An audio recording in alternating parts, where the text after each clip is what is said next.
I'm Jen West, professional rebel of delight. And I'm Dave Wiesdock, sage of creative scaffolding. And this is Shadow Casting.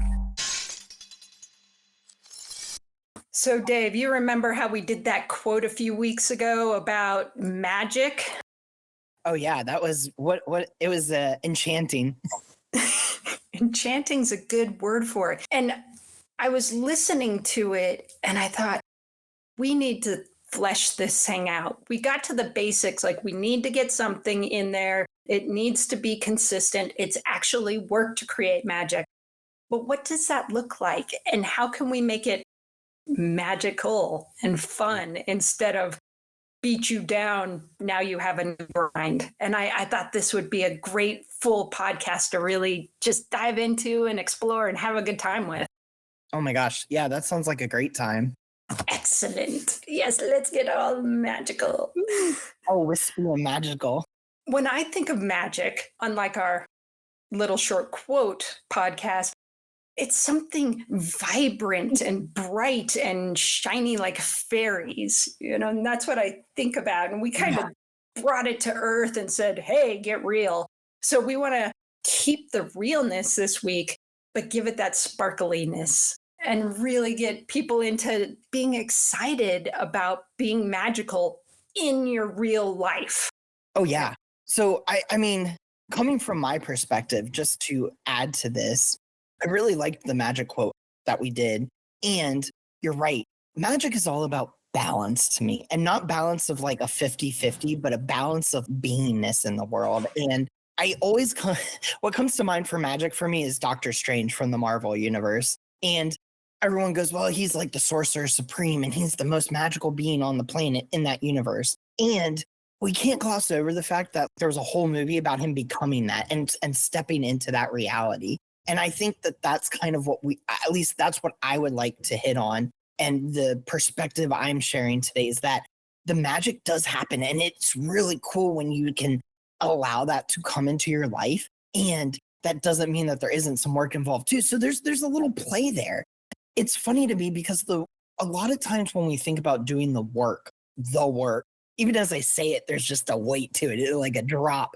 But it doesn't have to always be this seriousness, this blinders on, like super focused. Like part of magic, there's another quote that I love, which is from Halloween Town, which for all the millennials, they probably love this show. But for everyone else, there was a Disney Channel movie that came out way back in like the late 90s, early 2000s. There were a few that came out. But anyways, Debbie Reynolds is a witch in it. And I love her in these movies. But she talks about how magic is about the feeling. It's about what's inside. If you believe it and you feel it, then you can create it. And I really feel like that to me encapsulates like how magic can show up in your life. What are your thoughts on that, Jen? Just looking at it from what we're trying to create and our entire podcast of shadow casting, it aligns perfectly because we want to look at it from what is our mind doing? What are the words that we put out? If you go all the way back to our very first episode, we talk about casting as the words we say, and so shadow casting really requires us to measure our words, measure our mind, have a focus with our emotions. It's like mind, body, spirit. All of the magical beings have this. And I'd like to contrast it because I know a lot of magical shows like to go into the suffering. And we're talking about television here. So you need drama. If it's all light and fun, then the magic, it's kind of a boring television show. Look, people with magic because they're happy. So one of my favorite shows is called The Magicians. It was on the Sci-Fi Channel. And the very beginning of that show is, don't you realize magic comes from your pain? And it's like, oh man, if that were the case, everybody'd be super magical because people are in a lot of pain and they're suffering a lot. Right. Anxiety, depression, everybody'd be like shooting magic. So we're going to go the other way and be like, magic isn't from your pain. It's from your awe. And awe has fear in it. So it's scary, but it's a rising up. It's an energy of possibility. And I think that's where we're going to take it today. And how do we create more of that? Oh, I love that. So for our audience listening, how could they Like, what's the first step for them? Because magic is a very like ethereal topic. It's very abstract. So how do we take that and kind of bring that down, that space and that capacity for all? Where do you start with that? How do you find that?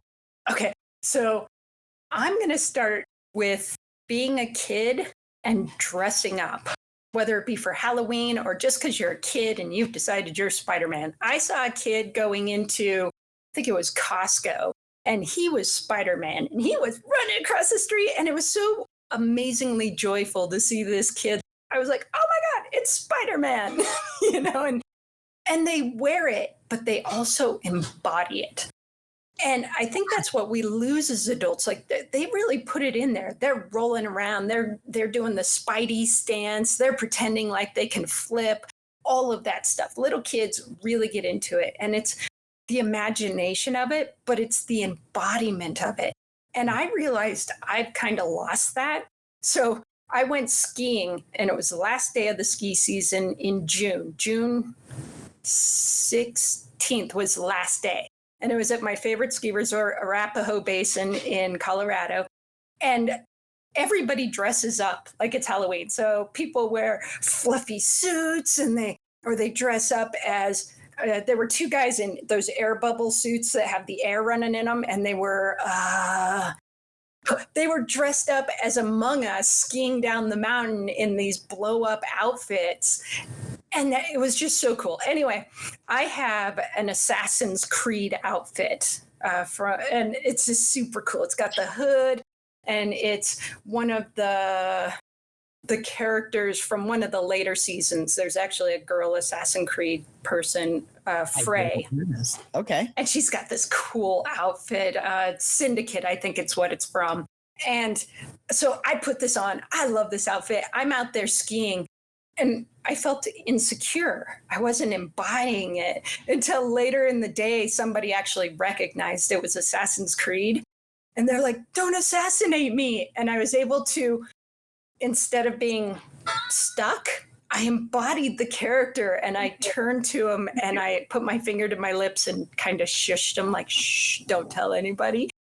And then I just got into character, and I started having like, my shoulders came back. I started being a very powerful, obviously didn't assassinate anybody, but just got into the character. Like, who is this person? They are so strong, and they can kick butt, and nobody can take them out, and nobody knows who they are. And it's just kind of this powerful way of being, and then just being silly skiing down a mountain. But I think that's what magic is about. Just kind of getting into that power of oneself with my long diatribe into Halloween costumes. No, I love that.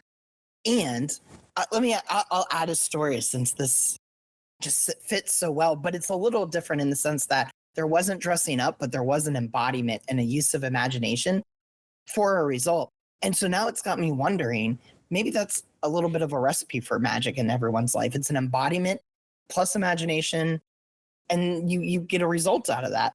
And maybe there's more to it. I'm sure there is, but I'm starting to notice a theme here, because when one of the ways that I embody my epitaph, the sage of creative scaffolding, is that I try to bring all the things we discuss in a business sense, in a business world.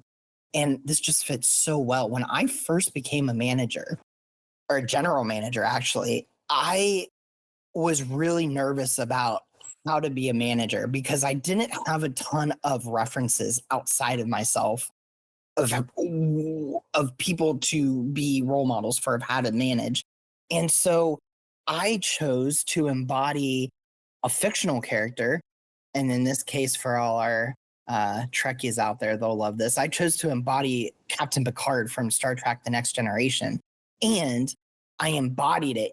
I brought everything that I could think of about him into how I managed, how he was empathetic, caring, active listening, looking for the possibilities in every tough situation, making the possible out of the impossible. I took this a step further with the imagination. And I remember imagining that the place I worked at was like the equivalent of the Enterprise. And so I would pretend that I was talking into a manager's log when situations would come up. But what was really cool is that when issues arose and I was able because it wasn't always, but when I was able to truly embody that mentality of how would Picard handle this situation, it's crazy what I could create because I was able to diffuse tense situations or make someone feel heard that otherwise wasn't, or resolve a dispute between employees that I just really felt like I wasn't otherwise equipped to handle. And it was only because I had adapted the magic or casted this idea that I was going to embody someone that was what I envisioned as a good leader, a good role model for leadership.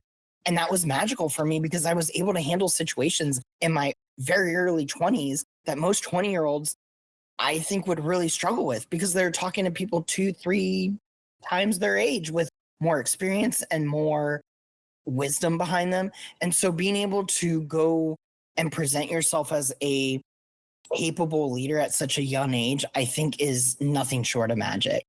And the way that I did that was by kind of, again, embodying that different character and using a little bit of imagination to see where I could go with it. Exactly. And that goes back to our archetype discussions too, because having that character, it's just pulling out of you a part of your unconscious self. Yeah. You know, it's a skill that you already have. And pulling something that's unconscious and making it conscious, that's magic in and of itself. And I know some people, if they've made it through our stories, are thinking, no, I want magic. You know, you guys talk about Jedi and you talk about Doctor Strange and you talk about Fae or something, or, you know, I like Puck, you know, that little forest elf and that kind of stuff. Magic, that cool thing where you do hand things and stuff appears. And I don't want to discount that. And there's something that needs to be built within us first. We need to create the body and the mindset and the emotional resilience to allow that kind of magic to show up, to put in ourselves something that could give us something like that. And that is what we were talking about in our quote podcast.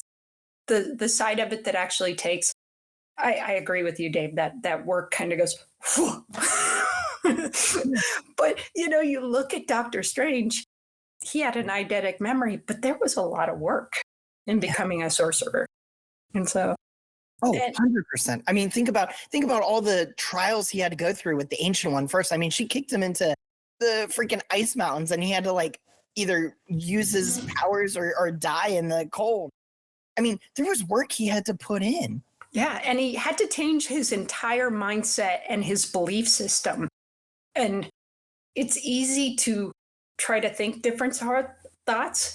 It's really hard to embody a new belief system, you know, a new way of being from the inside out. And I think the archetypes help when you have a character such as Jean-Luc Picard. We use those in a different way. We'll have to bring it up in another podcast. But if you have an archetype you like, if you've ever read Napoleon Hill's book, Think and Grow Rich, it's all about mindset and embodying something else. And he builds a table of mentors that are imaginary, that are real people, but he has like he'll sit and he'll meditate with them and he'll imagine them giving him advice to help him build characteristics of who he wants to be. And that's a really good playground as well that we play in, where we take an archetype and then match it with a person or a fictional character so we can start to get an idea of what it looks like. Yeah. And I think that's the next way to build magic. I come from a place that we've got to change from what's normal and natural in our society, which goes back to that things are difficult and there's suffering and we get connection through suffering and the things that are mostly just not quite working perfectly. It's like how hard we have to work. And changing that mindset to what we're creating and being open to the unknown, that's where we need to go. And it's uncomfortable and it's fruitful. Ooh. And you know what else is coming to mind? Another component of this, it requires I was going to say almost a little embarrassment because I mean, it probably, to as someone else that's skiing in a costume or thinking that they're like a fictional character while they're managing a company, I mean, that can maybe make people a little uncomfortable because maybe they're not willing to lean into that themselves. Here's where I'm getting with this. I think there's a component of vulnerability that needs to happen, both with the self and outside the self. There needs to be a willingness to be a little kooky, to be a little goofy, to be and lean into an imagination. I mean, I'm thinking about past podcasts, like when we talked about play, for example. Yes, we brought play into a very real sense, talking about seriousness for sincerity, talking about possibility. And that's not to say there isn't a component of play where it's just go outside, try to balance on the curb and like it's a balance beam. Go play with your kids on the monkey bars. Go run around with your pets, and any way that you can engage the imagination that might feel a little goofy or kooky to you is something I would encourage you to at least be willing to explore, because at least in my experience, that is where the magic really happens. That is where your capacity for awe increases. And at least for me right now, my definition of magic is a capacity for awe and wonder in your life. And so it's just like a battery. Like it can hold 100% capacity magic, and we don't do the things to recharge that battery, to rejuvenate ourselves and allow magic in our lives, because we've learned to judge what other people think of us, or we've learned to judge ourselves because we've learned that if we behave in a certain pattern, we get a certain result. And sometimes, actually, I would say almost all the time, that in and of itself is what prevents magic, because magic is the capacity not only for awe and wonder in your life, but it's the ability to go and find new possibilities. And how can you step into a realm where there's all these possibilities, almost infinite possibilities, when you're living in sort of this like habitual pattern?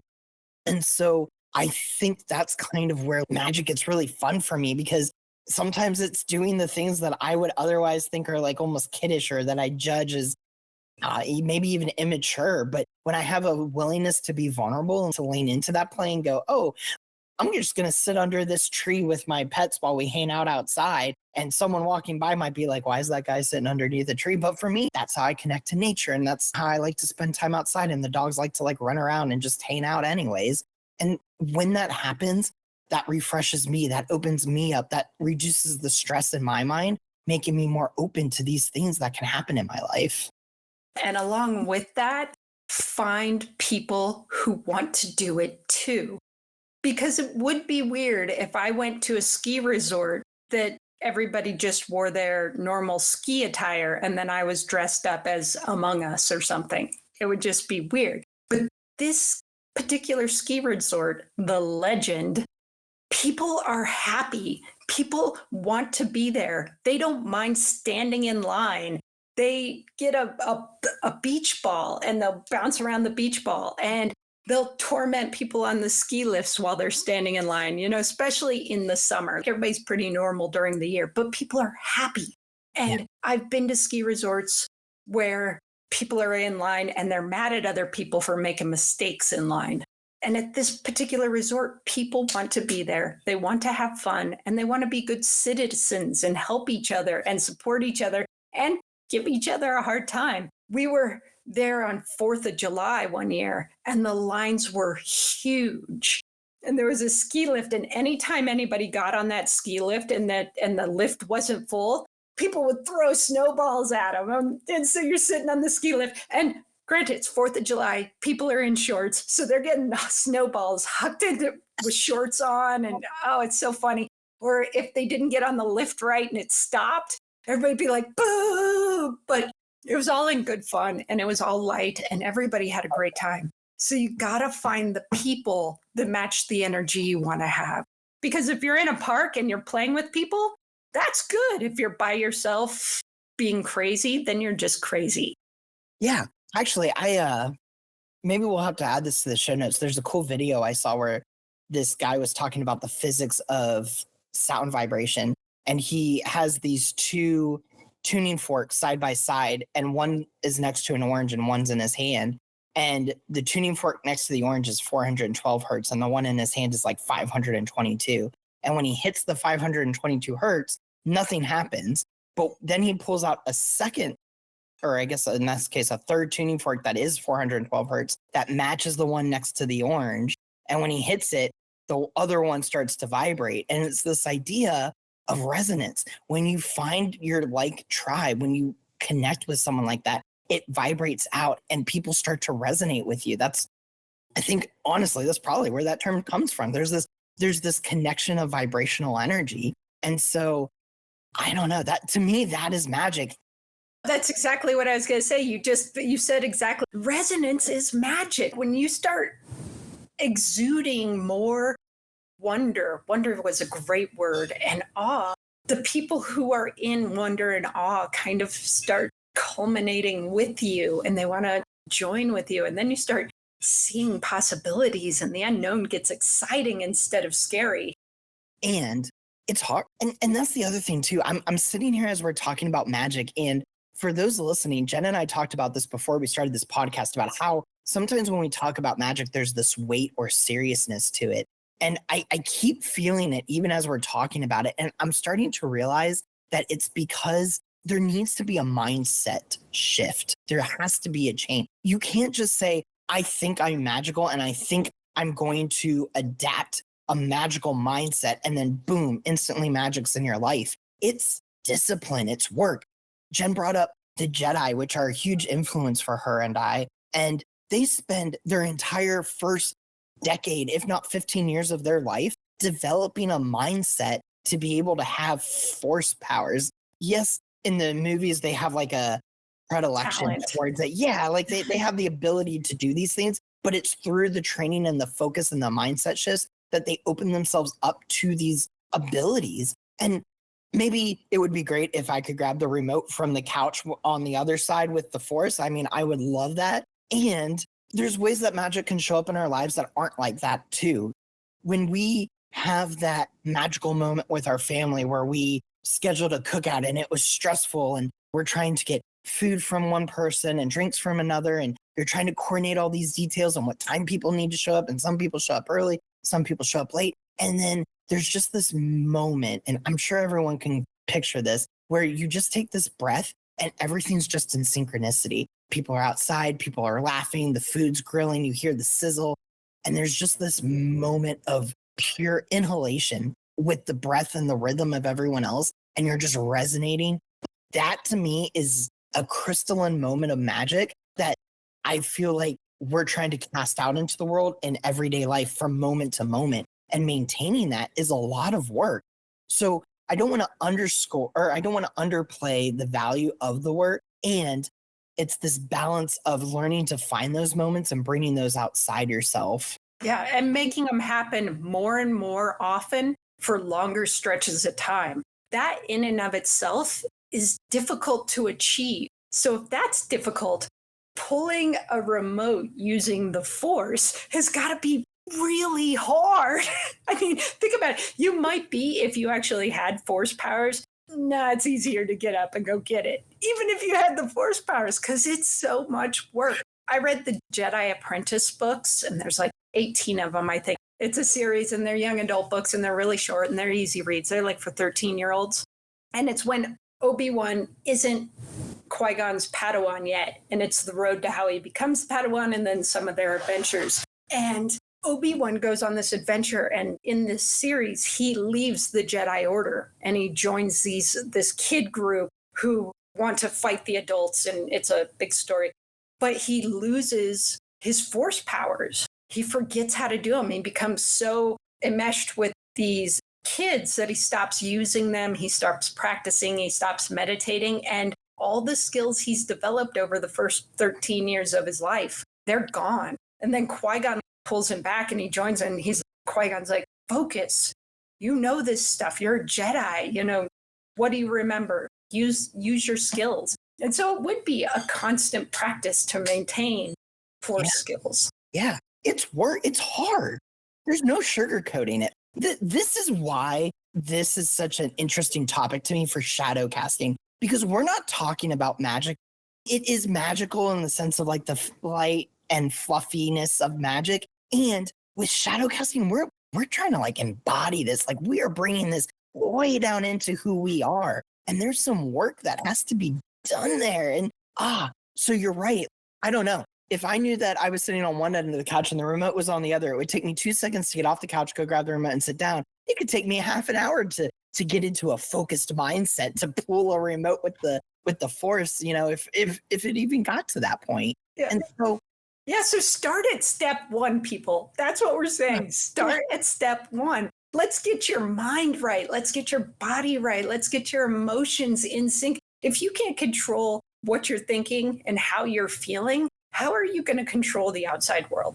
And shadow casting, going back to our first podcast, if you haven't listened to that, we highly encourage it because this is exactly what we talk about in the first podcast, right, Jen? Oh, yeah. You describe it. You describe it so much better than I do. But so in our first podcast, we're talking about the words we chose, shadow and casting, and why we chose those. And we did mention that casting is a play on words, podcasting, and that's what we're doing. But it's also about magic and making magical castings, and you use words to cast something. You always hear about affirmations and stuff and say these words over and over and over and good things will happen. But it's not about the words alone. You have to add the emotion, and changing your emotions is hard, especially if you're in your normal pattern of emotions. And society has a set level of how our emotions should be too. We don't want to be like giddy, bouncy off the walls when it's not appropriate, but that doesn't mean we can't feel it on the inside. It doesn't need to be exuded out if you're at a funeral, how joyful you are inside, but you could still have it and then have the proper reflection for the place you are. But there's nothing that says you can't. What do we do right now? We put on a happy face and we smile and we say things are good, and inside we feel horrible. So if we can do that, why not flip the script? Don't make it like everything's horrible on the outside and you're joyful, but be attuned to the moment, have the proper inflection of the moment, but inside cultivate joy and awe and wonder and live that from within. And people will come to you. They will resonate with you. They will feel your love and your compassion and your just enjoyment of life, but want to be around you because you're not always. Everybody needs to be happy. Yeah. And I don't know why this keeps coming to mind. So maybe I'll share it. Just maybe I'm getting clues from the universe. One of like the most magical moments that comes to mind where this just is all encapsulated, and this is going to make me sound so nerdy, but is Comic-Con. I mean, that is 100%. 100%. It's like everyone's dressing up. Everyone's totally in their magic. Everyone's happy. Everyone's giddy, taking pictures, talking to like-minded individuals. They're interacting with creators. Creators are interacting with their audience. I mean, everyone is getting recharged at these events. The creators are feeling engaged and invigorated and inspired from the people around them that are touched by what they've created, and vice versa. The people that are inspired by these shows get to find like-minded people that help reinforce that magic in their lives. And like, I got goosebumps just talking about it because every time I've gone to one, these are my people. I feel pumped, And so that to me is magic, when it's that surrealness, that ability to just be authentically you in an environment that is encouraged and reinforced. And that's tough to find in today's society. Just like you were saying, when you go to a work job, you have to have a certain level of professionality,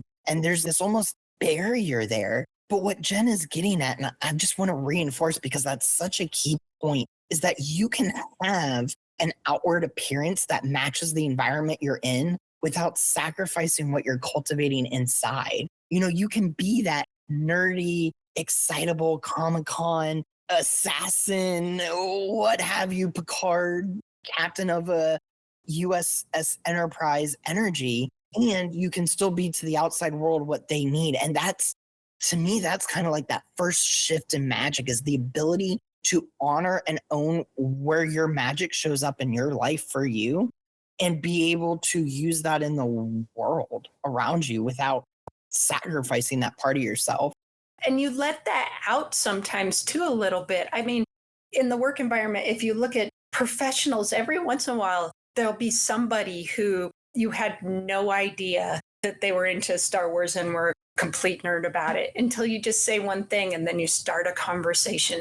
And so you can be professional and you can have those crazy things that you love and they all work together. And that's when the magic comes in, when who you are on the inside starts to filter into the real world, when the mundane world that we live in, which is actually crazy magical, when we start to see it as magical, because we're looking at TV and force powers and creating spells using Doctor Strange hand motions. We live in a really magical place. We just don't recognize it because special effects.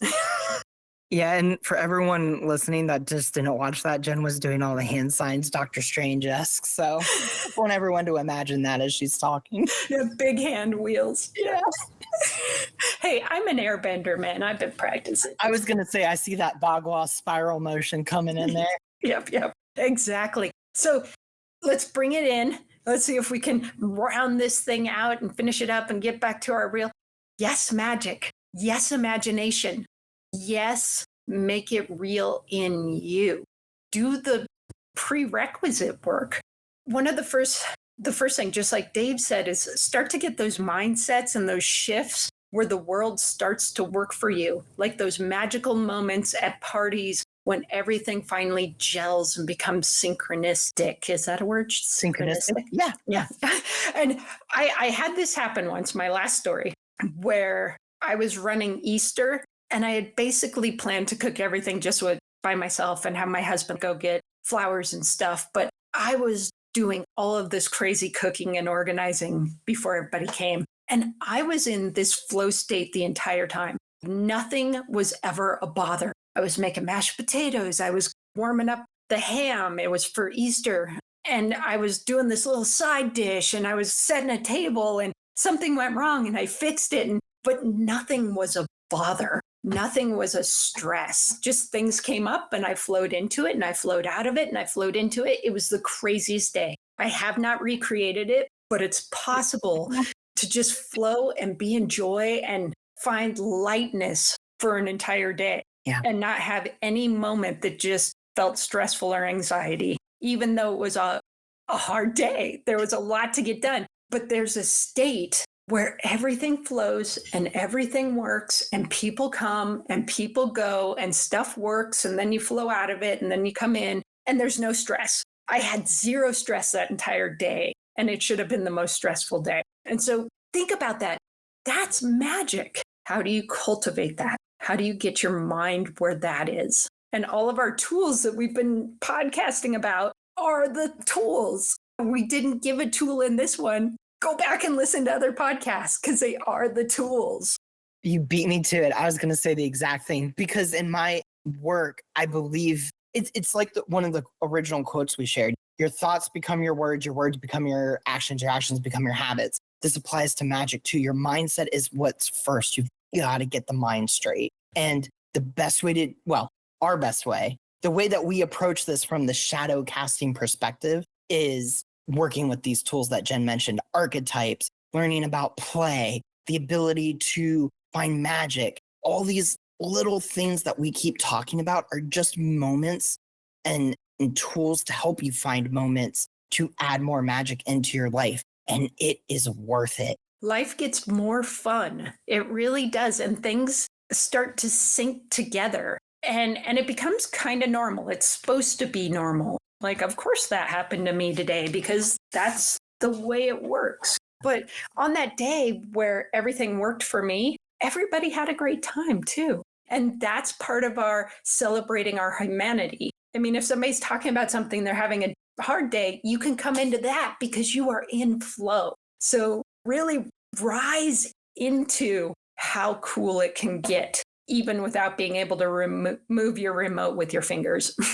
Honestly, I think that is a great kind of note to end on. So what I'd like everyone that's listening today, when you're meditating on this and thinking on this, really allow yourself the space within to just be open to what this can look like in your life. It doesn't have to be what we talked about today. Maybe magic shows up different in your life than what we talked about. And we'd love to hear about those things. So please add comment and let us know where you think magic shows up for you. Do you agree where magic shows up? Do you think that there's a part of this formulaic process that we've been kind of teasing out about the work and the imagination and embodiment? Do you feel that there's another part to it? Do you agree with those parts? We'd love your feedback. And as always, make sure you like, comment, subscribe, and share our podcast wherever you're listening. Until next time. See ya.